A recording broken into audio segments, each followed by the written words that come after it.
Now this is a 2014 Kia Optima Hybrid. The original list price was like $32,400 for this particular model. He bought it used and he paid $17,000 out the door. They wanted more, it said, on a lot, a long time. They don't sell like hotcakes, to say the least. And he offered him $17,000 and he said no, and then they called him back. If you come right now, we'll sell it to you out the door for $17,000. Paid almost half of what the new one was with that small amount of mileage. He hasn't put any money into it yet, but since this fall, the coolant's been leaking a little, and his wife was driving it the other day down the road and it just died. And it turns out it was the main fuse for the hybrid system. Things do wear out, but I'm always leery myself. When a main fuse blows, it's a big amp fuse. It takes a lot to blow one of those fuses. We'll put our scan tool on, do a little analysis. Now, originally it was 125 amp, and the dealer looked up a bunch of stuff. They replaced it with a 150 amp. I don't know about that. The engineers put fuses for a certain rating for a reason, and all of a sudden they start throwing higher ones in. I'm assuming they're finding that the hybrid battery's taking a little more power than it should as it aged, so they're bumping the fuse up so it doesn't keep popping the fuse. Let's hook up the scan tool, see what it says.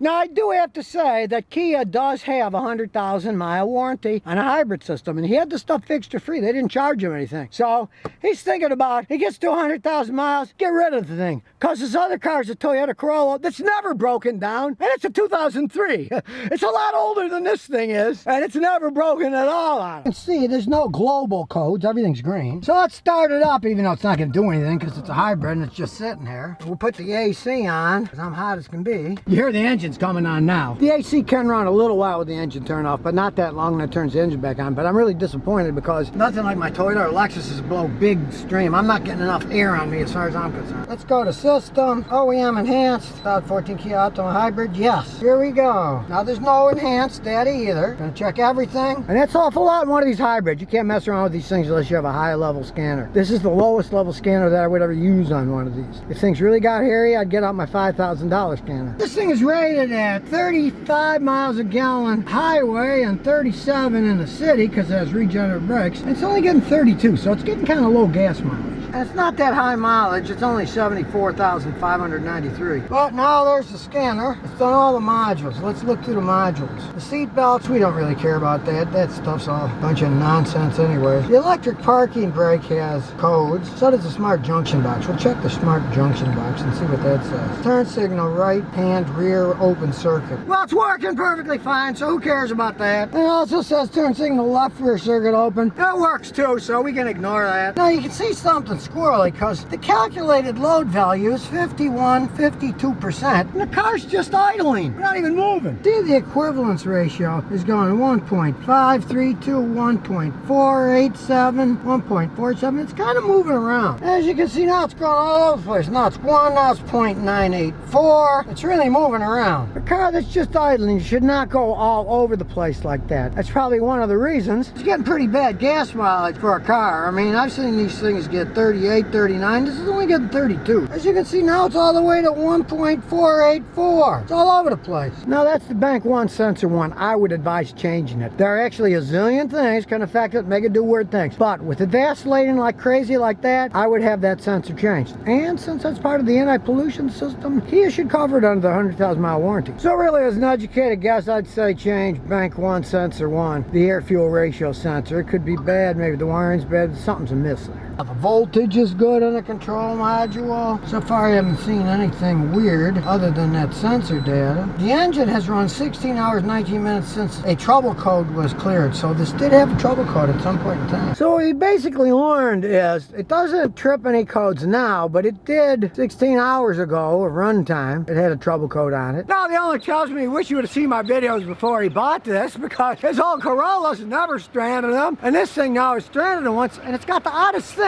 It loses coolant, but nobody can find where it's going. Took off, it was on full, now it's down a little bit. Now in 1 month, he only has to add that little bit from the F to the L. It's not that much coolant, but it's going somewhere.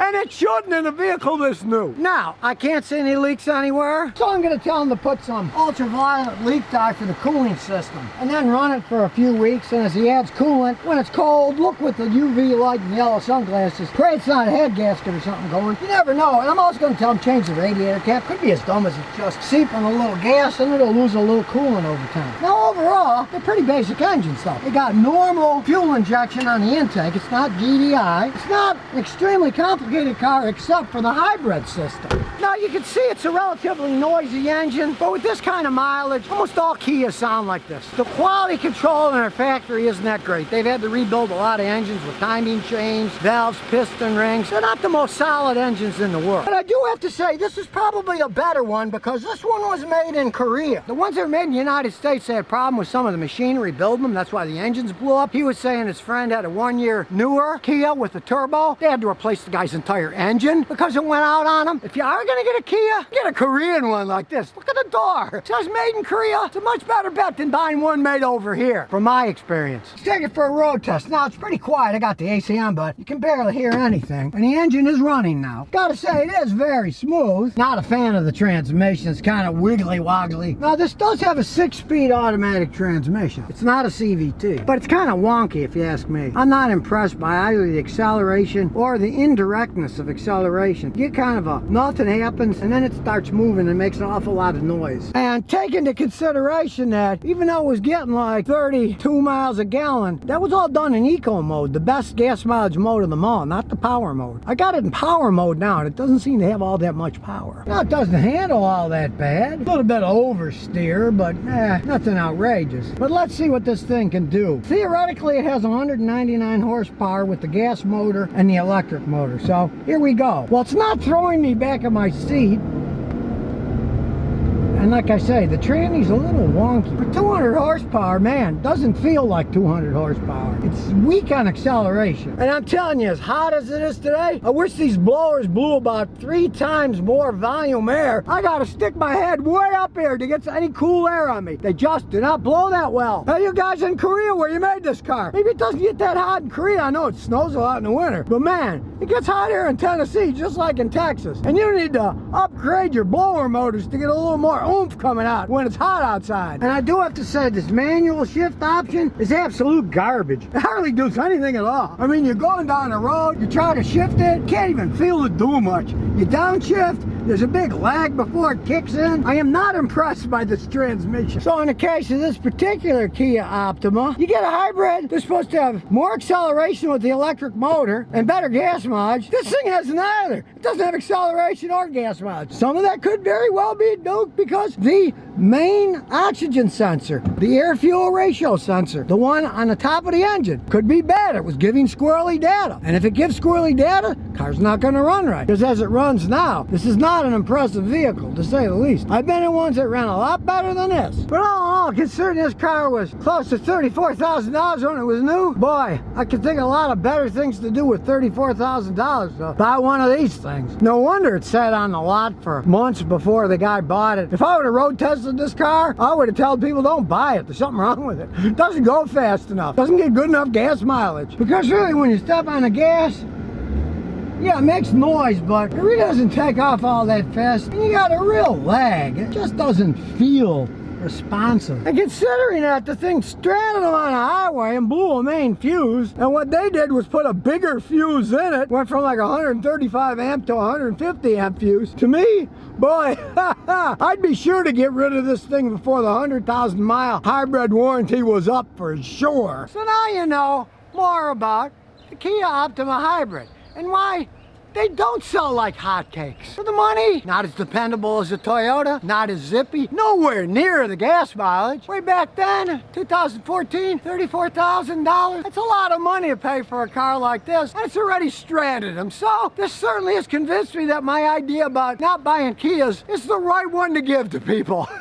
Especially with this thing.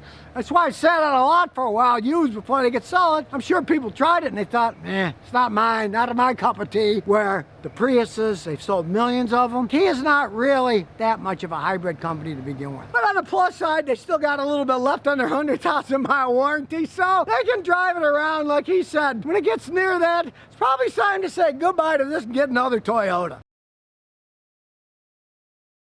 I'm going to talk about Suzuki cars, SUVs. What went wrong? Why don't they sell them anymore in the United States? Now, strange enough, Suzuki makes absolute screaming, dependable motorcycles. I got a 750, rev it like mad, doesn't break down.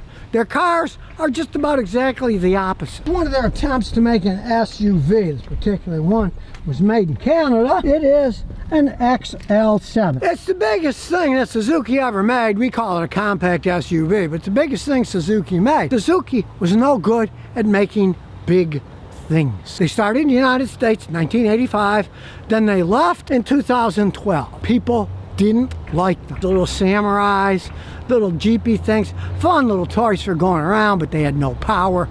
They rode like washing machines. I had a customer with one, liked it driving around in Houston in the city, moved to Florida. He calls me up from Florida. He says, I'm selling this thing. This is useless on the highway, the worst riding machine I ever had. In the case of this SUV, it's pretty much falling apart. As we get in, the remote doesn't work anymore. So you gotta use the key.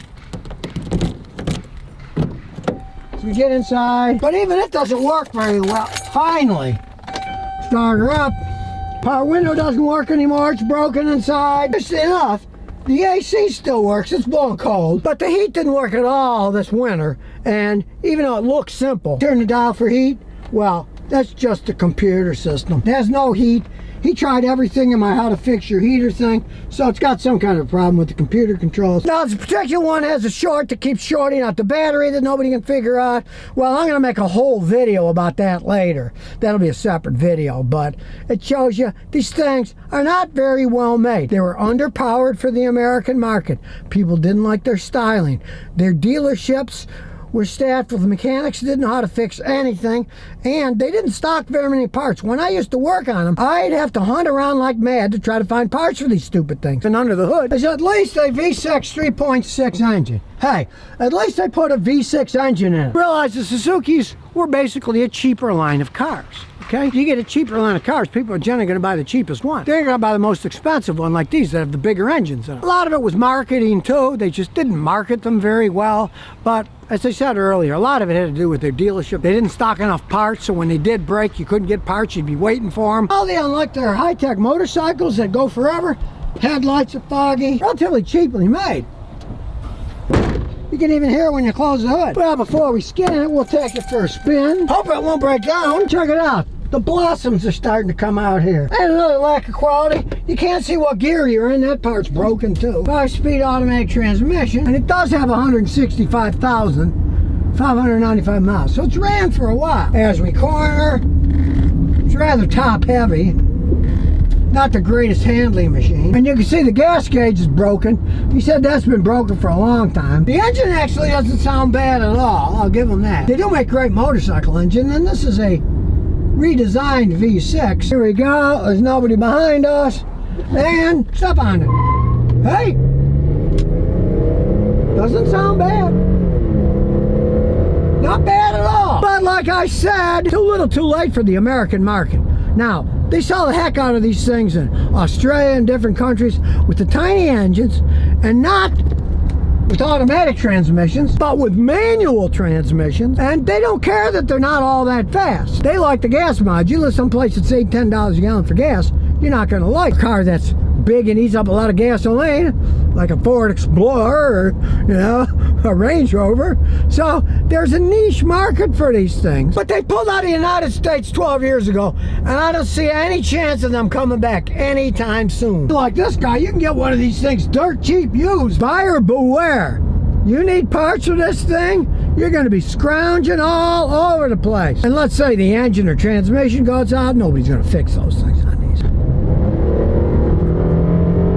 Not too shabby, actually. They didn't come out with this thing in the beginning instead of near the end of being sold in the United States, because it's not that bad when you consider it does have all this mileage on it. 165,597, and it's still running okay. Mind you, it's not big enough for Americans and probably not fast enough. They've got a very bad reputation for vehicles, Suzuki, and when you start making vehicles bad, even if you improve them like this one is somewhat, people have a bad taste in their mouth and they're not going to buy another one. No, they still sell Suzukis all over the world. Like when I went to the West Indies, geez, they had Suzukis everywhere. I rented one of their little Jeeps, and it was fun to drive around. But consider the island was 25 miles long, 2 miles wide, and had a speed limit of 25 miles an hour. Now, if you don't care about things like the power windows don't work, the gas gauge doesn't work, you can't tell what gear you're in, it doesn't run all that bad, you know? But it just shows the overall quality of these things is crap. You know, they weren't put together all that well. They weren't designed all that well. The only thing positive I really have to say about this vehicle is the drivetrain. That redesigned, larger V6, 5-speed automatic transmission. Hey, it's still running pretty good with 165,000 miles on it, and neither of them have been touched. Yeah, if it sits for a few days, it does go dry. No power, you got to jump start it, so there's a short, which I'm going to check out in another video. But if you're the kind of person who wants everything to work and are a stickler about it, don't even think about buying one of these. You probably won't be able to find parts for half of the stuff that's broken. But here's the weird thing. Suzuki is still one of the largest automakers in the world in other countries. Japan, especially India, Australia, they sell them all over the place. A lot of places where gasoline is expensive. I gotta say, this redesigned V6 impressed me. It reminds me of my motorcycle. It's got a lot of guts to it, right? But it didn't fit in the American market, and their smaller cars with 4-cylinder engines with automatic transmissions barely got out of their own way, and Americans ran away from them in droves, so they left the country in 2012. They also left Canada. Now, just for giggles, I'm gonna hook up my fancy scan tool, see how many codes this thing has. It might be jaw-dropping, I don't know. This Maxi system will find everything. It read it. Suzuki. Now, it's taking forever to decode the VIN, so while it's doing that, we'll look around. They do have these funky arm grabs there. I've never seen ones like that before. You know, fancy sunroof. And the leather seats have a few cracks, but they're not in that bad shape. It's a reasonable amount of room in the back. And it's the US XL7, 2007, 3.6 gas. Topology scan, so here we go. And as you can see, old Scotty isn't just whistling Dixie. The ECM has 49 codes. The TCM for the transmission has 40 codes. The BCM has 2. EBCM has 2. Airbag has 4. HVAC has 2. Well, it's 73% done, has over 104 codes. And now it's done, and it has 105 codes. Okay, this Suzuki now set the records for most codes in a car I've ever checked out. I've never had one with 105 codes before. Like I say, these things were made pretty crappy, and Americans just didn't accept them. For giggles, we'll take the biggest one, the powertrain that has 49 codes. We'll take a look at some of them. App system, anti-pollution, throttle position not known, engine coolant, catalyst inefficiency, throttle sensor high voltage, oxygen sensor slow, system 2 rich off idle. Hey, we're talking about all kinds of codes, right? I guess when I said a beater car, I meant a beater car. Now, hey, it doesn't run all that bad, other than it drains power when it's sitting. And this is a Tennessee car. There are no emissions testing, but to get this thing to pass emissions would probably cost many thousands of dollars to figure out what the heck is going wrong. But in this case, it's Tennessee. You don't care. It does not run bad. You saw it take off and go. It idles fine. It's idling right now. It idles fine, right? But all those codes, if you live in an area where you get your car inspected every year, don't even think about buying one like this. You put in a scan tool and it goes like that. The only thing you could use it for, say in New York State, would be you got yourself some land in the country, just drive it on the country and don't put it on the road, because you'd never be able to register it legally. Now, just for giggles, let's look at the transmission codes just to see how they are. Here we go. Transmission code, switch not learn, incorrect gear ratio, incorrect reverse, look at transmission torque request, throttle session. Look at this thing, incorrect gear ratio, a whole bunch of them. Now the odd thing is it shifts like a dream, so I'm assuming, now this guy bought this thing used with no knowledge of what the heck happened before. I'm assuming it's got a used transmission, because when you get all those incorrect gear ratios, that usually means the transmission's broken inside. So somebody probably replaced it with a used unit. And a fancy machine like my hotel, they didn't know how to turn these codes off, so they didn't turn them off. But be that as it may, all those codes, hey, not something you'd really want to buy unless, like I say, it's a beater car. So there you have it. Some of the reasons that Suzuki failed in the United States, including 105 trouble codes on one vehicle. A new record, right? So, hey, you want a little beater car if you get them dirt cheap and they don't inspect cars where you live? maybe get a beater and have a little bit of fun with it.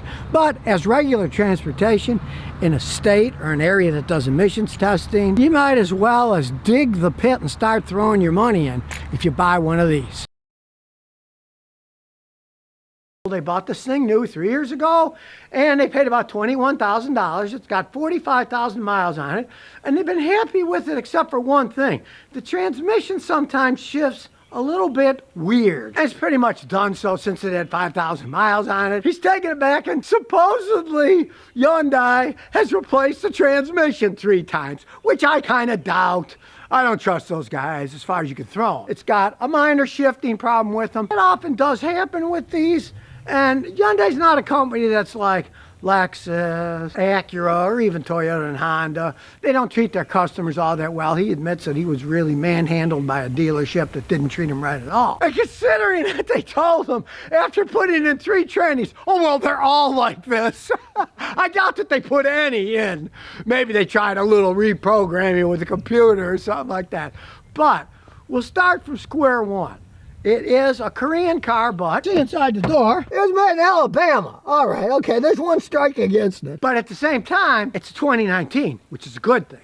Because originally when they were making them there, they had problems with the machines. They made the engines wrong, and the engines blew up. They had to replace tons of engines. That's not the case in this car. We'll open the hood, and look, it's got hood support. It's not just one of those dumb little rods. Well, there's a plus. See, it's a GDI engine. We'll take the stupid beauty cover off, throw it away like we always do, so we can see what's going on. Now, this isn't a tiny engine. This is a 2.4 liter 4-cylinder engine. It's got enough horsepower, and as you can see, with the GDI, that's a high pressure fuel pump, it gets good gas mileage. He does get like 38 miles a gallon on the highway. They're made for that. His problem is he doesn't like the way the transmission sometimes shifts a bit funky. Well, we have to get into history for this one. Now, no, it does not have a stupid Nissan Jatco transmission. Hyundai makes almost all their own transmissions now. And this is not a CVT transmission. This is a regular automatic transmission with gears. Like every other modern transmission, you can't check the oil, the dipstick. It's a sealed unit. Transmission makes this whistling sound. Now, it also whines. That was a recording from his phone that he made. Hopefully, it'll make the noise when we take it on a road test, you never know. But they're just saying, oh, that's normal. They normally make it. First thing we're going to do is hook up my fancy scan tool. In this case, it's hiding behind here. There we go. The magic slot machine is doing its thing. Also updating. These things update a lot. That's what I like about these. And here we go. We know what it is. We want diagnosis.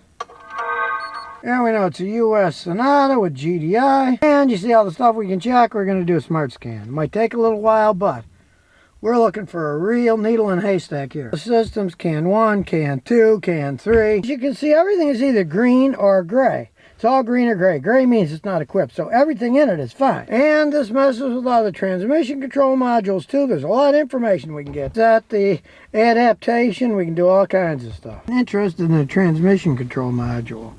So, read the data stream. Now we're going to select them all.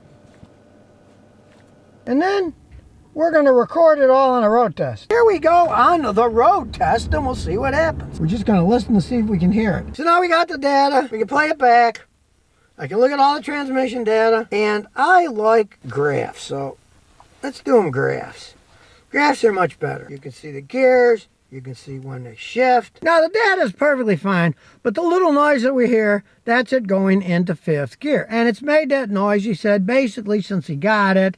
And it really hasn't changed all that much, even though now he's got like 50,000 miles on the car. Now, here's the interesting thing. They took it in and they claim 3 times they replaced the transmission, but they said, all the internals are new, but the shell is still the same. Well, to me, that's a total scam because they probably worried that he'd get a little engraver or something and somewhere put an X or a notch and say, hey, it's the same transmission. I marked it. And they'll just say, well, your outside shell's the same. The inside's different. Now, they had this thing for 3 months. But at least I do have to give it to the company. They gave him a rental car free. It was one of theirs, new car. You can drive it for 3 months. There's only one problem. If he got any scratches or anything, he was responsible, so he had to be real careful. And he wasn't supposed to drive out of the state of Connecticut, where he's located, so they had to cancel their vacation. Well, that's not too cool, you know. They should have let him go on vacation. Give him another car, give him an older car or something, but whatever. When it came to get it, they said, come back tomorrow, we got to get the paperwork done, blah, blah, blah. The whole time, there was only 15 miles put on the car. Now, it doesn't make this noise when it's cold. It has to be all warmed up. So one, they didn't warm it up all that much. And it was November. When it's colder, it makes more noise when it's warm. Well, use your head. If you got a car that makes a noise like that when it's warmed up, but not until it's warmed up, not when it's cold, there's obviously some type of problem. Granted, it's probably a minor one, but when it warms up, everything is all warmed and seated, and if it makes a noise then, it shows there is wear somewhere that's making that noise when it shifts into fifth gear. And the interesting thing is, if he puts it in sport mode, it never makes the noise. So that tells you that is not normal. The sport mode, of course, makes it stay in RPMs higher, so it has more acceleration, then goes down and lets it go higher. So it obviously has something to do with the pressure that shifts it. This is a regular automatic transmission with regular gears, and they shift by pressure differential. It's the pressure of the fluid that drives the vehicle.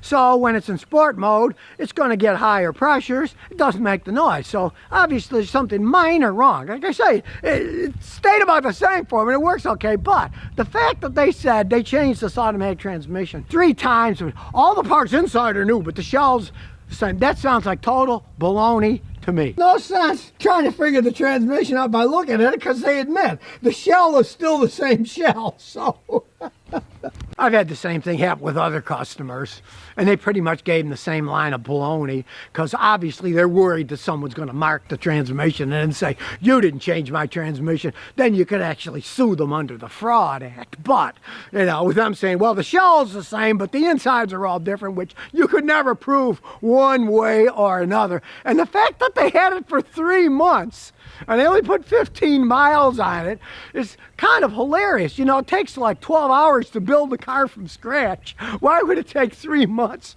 to supposedly fix one? I'm guessing they changed the fluid and filter maybe 2 or 3 times and thought, oh, maybe that'll get rid of that noise that's going through it. But no, it does shift okay. It just makes that funky noise. You buy a new car, you don't want a funky noise. And the hilarious thing is, the guy loves the car. It's a beautiful looking car. The paint's held up. It gets 38 miles a gallon on a highway. Everything he wanted works, but that one noise is driving him crazy. But he's kind of like my age, so he doesn't like really, really loud music. I had a customer in Houston with a BMW. I can't stand that little squeak in the dash. And his friend said, just turn the music up. Just turn the music up, and then you won't hear it. I suggested, if it really drives him nuts, trade it in. Because I guarantee you, with only 45,000 miles, he could get more money than he paid for the car today trading in. But he likes the car, so he's at this quandary of, he really wanted a Toyota Camry, and he certainly would trade it in, but he can't find any. There aren't any to buy. But maybe somebody will have one, and they take this as a trade-in.